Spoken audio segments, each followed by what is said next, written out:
هی سلام، خوبی؟ علیکم سلام، خوبم. تو چطوری؟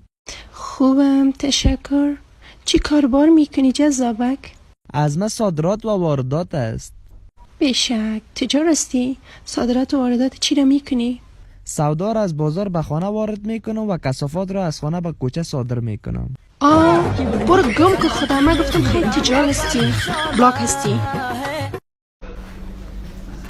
نیاز جان برات نگرفت اسکرین؟ نه نگرفت. تو خیر ایره بخو باز اگه خوشت آمد من برات میارم. یک تمش چک بک اگه خوشت آمد باز برات میتم.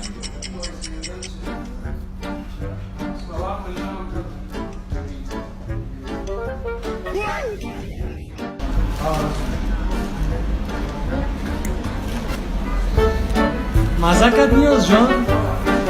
نه والا خوشم نامد از این والا نبیاری.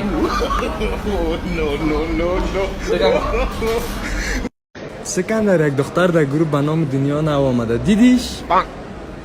وقت گپش دادم نمیدادی اون مستا.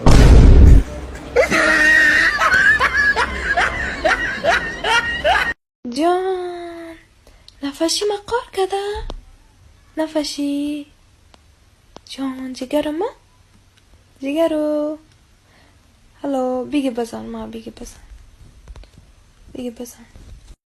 من صدقه بچایی چک و چتل و بگینک خودمون.